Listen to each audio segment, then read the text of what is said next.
شیرین کو تو نہیں پتا تھا کہ سراب اتنا گھٹیا انسان نکلے گا کہ سراب اس کے بچے کو قبول نہیں کرے گا۔ سراب جب نشے میں ہوتا تھا تو شیرین کے پاس چلا جاتا تھا اور شیرین اس کو روکتی بھی رہتی تھی کہ سراب ابھی یہ سب کرنا مناسب نہیں ہے، ابھی ہمارا نکاح نہیں ہوا اور آپ نے کہا تھا کہ آپ مجھ سے نکاح کریں گے۔ لیکن سراب تو صرف ایک نوکرانی کو استعمال کر رہا ہے اور شیرین کو لگتا ہے کہ سراب اس سے محبت کرتا ہے۔ جب شیرین کو کچھ چکر آتے ہیں تو وہ ہاسپٹل جاتی ہے تو پتہ چلتا ہے کہ یہ بچے کی ماں بننے والی ہے۔ شیرین جب آ کے سراب لالا کو بتاتی ہے تو سراب تو انکار کر دیتا ہے، کہتا ہے کہ شیرین تم جیسی دو ٹکے کی کامولیاں پتہ نہیں کہاں کہاں جاتی ہیں اور نام تم میرا لگا رہی ہو، یہ بچہ میرا نہیں ہے، میں اپنے پورے ہوش و حواس میں ہی تمہارے پاس آتا تھا، یہ بچہ میرا نہیں ہے اور اس کو فوراً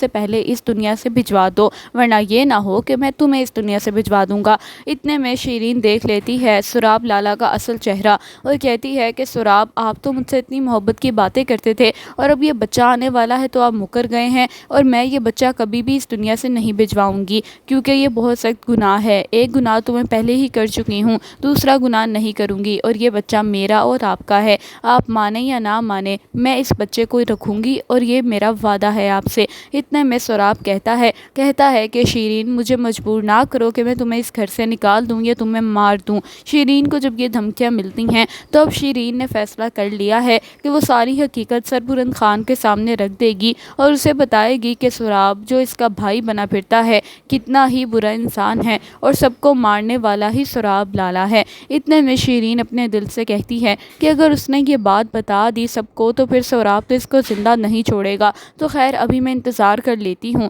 ہمارا بچہ جب اس دنیا میں آئے گا تب جا کے پھر میں کچھ سوچوں گی۔ پہلے تو شیرین سراب کو یہی کہتی تھی کہ ٹھیک ہے سراب یہ بچہ اس دنیا میں نہیں آئے گا اور آپ بالکل بھی پریشان نہ ہوں، کچھ بھی مسئلہ نہیں ہوگا، لیکن اندر ہی اندر شیرین سوچتی ہے کہ سراب نے تو آج تک اس سے نکاح تک نہیں کیا تو سراب آگے جا کے کیا ہی کرے گا، اسی لیے شیرین نے یہ فیصلہ کر لیا ہے کہ وہ اس بچے کو جنم دے گی اور وہ اس بچے کو پال پوس کے بڑا کرے گی اور اگر لوگ نہیں مانیں گے تو وہ سارے پروف بھی دے دے گی کہ یہ بچہ سراب کا ہے۔ یہ باتیں جب اپنی دوست سے کر رہی ہوتی ہے فون پہ تو پیچھے سے زرمالا سن لیتی ہے، کہتی ہے کہ شیرین اور سراب کا بچہ یہ سب میں کیا سن رہی ہوں۔ خیر زرمالا کے کان تو عجیب و غریب باتوں سے گونج اٹھتے ہیں اور یہ سوچ میں پڑ جاتی ہے کہ یہ کیا ہو گیا ہے اور اس طرح کیسے ہو سکتا ہے کہ سراب ایک نوکرانی کے ساتھ بچہ پیدا کرے گا اپنا۔ تو خیر زرمالا کے دل میں تو یہ بات بیٹھ چکی ہے، اب وہ سربلند خان کو بتانا چاہتی ہے کہ سربلند یہ ساری باتیں میں نے سنی ہیں